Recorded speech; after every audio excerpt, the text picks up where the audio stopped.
Semester 1 Vinoba Bhave university first semester. पृथ्वी की उत्पत्ति से संबंधित बिग बैंग सिद्धांत का वर्णन करें।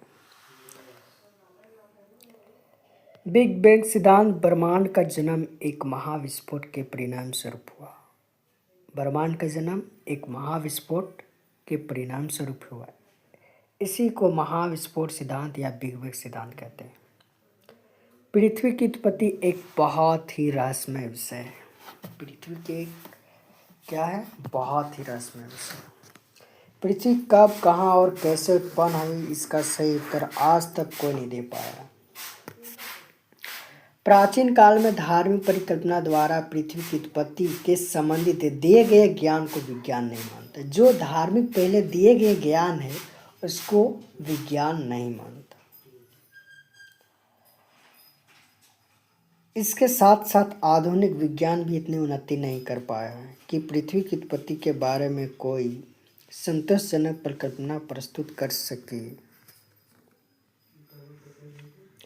पृथ्वी सौर मंडल का एक सदस्य है, ये तो सबको पता है। इसकी उत्पत्ति अन्य ग्रहों से अलग नहीं हो सकती है। इसलिए विद्वानों ने पृथ्वी की उत्पत्ति के साथ सौर मंडल को भी उत्पत्ति को भी स्पष्ट करने का प्रयास किया। अब हम जानेंगे बिग बैंग थ्योरी सिद्धांत। जॉर्ज हेनरी लेमेंत्रे एक बेल्जियम कैथोलिक पुजारी क्या थे? जॉर्ज हेनरी लेमेंत्रे एक बेल्जियम कैथोलिक पुजारी खगोलविद 1927 में ब्रह्मांड की उत्पत्ति के संदर्भ में बिग बैंग सिद्धांत को प्रस्तावित किया। का था? बेल्जियम कैथोलिक जॉर्ज हेनरी लेमेंत्रे पुजारी खगोल 1927 में ब्रह्मांड की उत्पत्ति के संबंध में बिग बैंग सिद्धांत को प्रस्तावित किया। माना जाता है कि लगभग 14 अरब वर्ष पूर्व ना तो समय का अस्तित्व था और ना ही विशाल ब्रह्मांड एक अत्यंत सघन व अत्यंत गर्म पिंड के रूप में था। क्या था? एक अत्यंत गर्म था और अत्यंत सघन यानी कि बड़ा था। बिग बैंग अवधारणा में माना गया कि ब्रह्मांड की उत्पत्ति एक अत्यंत सघन एवं अत्यंत गर्म पिंड 13.8 वर्ष पूर्व ब्रह्मांड का महाविस्फोट हुआ। इस पिंड में विस्फोट होने के बाद इसके टुकड़े दूर दूर तक फैल गए, जो अभी भी एक दूसरे से दूर हो रहे हैं, अर्थात ब्रह्मांड अभी भी फैल रहा है। बिग बैंग थ्योरी के अनुसार लगभग 13.7 अरब वर्ष पूर्व ब्रह्मांड का समस्त द्रव्यमान एक ऊर्जा एक बिंदु के रूप में स्थित था।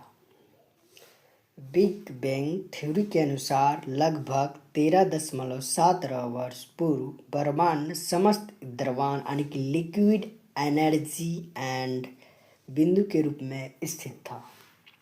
अत्यधिक दबाव के कारण एक महाविस्फोट हुआ और जिसके परिणाम समस्त ऊर्जा ब्रह्मांड के चारों ओर फैलने लगी। बिग बैंग के पहले सेकंड में ही ब्रह्मांड का तापमान लगभग 1 डिग्री सेल्सियस था। इतने अधिक तापमान से पृथ्वी का पदार्थ का उत्पन्न हुआ संभव नहीं था। इलेक्ट्रॉन, प्रोटॉन तथा न्यूट्रॉन मुक्त अवस्था में था। ब्रह्मांड का निर्माण। बिग बैंग के तकरीबन 3,80,000 वर्षों के बाद तापमान कम होने के उपरांत इलेक्ट्रॉन, प्रोटॉन तथा न्यूट्रॉन से हल्के तत्व जैसे हाइड्रोजन तथा हीलियम का निर्माण हुआ। धीरे धीरे ब्रह्मांड ठंडा होता गया तथा हल्के तत्व भारी तत्व बनने शुरू हुए। ब्रह्मांड में मौजूद गैस गुरुत्वाकर्षण के कारण पास आती गई, जिससे तारों और आकाशगंगाओं का निर्माण लगभग 4.5 अरब वर्ष पूर्व हमारी आकाशगंगाएं मौजूद एक तारे में विस्फोट हुआ। इससे निकली धूल तथा गैस के बादल पूरी आकाशगंगा में छा गई। धूल तथा गैस के यह विशाल बादल गुरुत्वाकर्षण के कारण इकट्ठा होने लगे तथा अपने केंद्र के चारों ओर किसी डिस्क के रूप में परिक्रमा करने लगे। केंद्र का तापमान अत्यधिक हो जाने के कारण इसके एक तारे के रूप में ले लिया, जिससे सूर्य का निर्माण हुआ। इसके अत्यधिक केंद्र के चारों ओर घूम रहे धूल तथा गैस बादल अथवा नेबुला से अन्य ग्रहों का निर्माण हुआ। बिग बैंग सिद्धांत के पक्ष के परिणाम। इस सिद्धांत को यह पता चलता कि ब्रह्मांड आरंभ था। आकाश गंगाएं एक दूसरे से दूर हो रही है, ब्रह्मांड का आकार बढ़ रहा है। इस परिकल्पना के अनुसार ब्रह्मांड बहुत गर्म था। ब्रह्मांड में हाइड्रोजन तथा हीलियम हल्के पदार्थ उपस्थिति सिद्धांत के पक्ष में है। निष्कर्ष, ब्रह्मांड का विस्तार, बिग बैंग। ब्रह्मांड लगातार फैल रहा और आज भी विस्तार जारी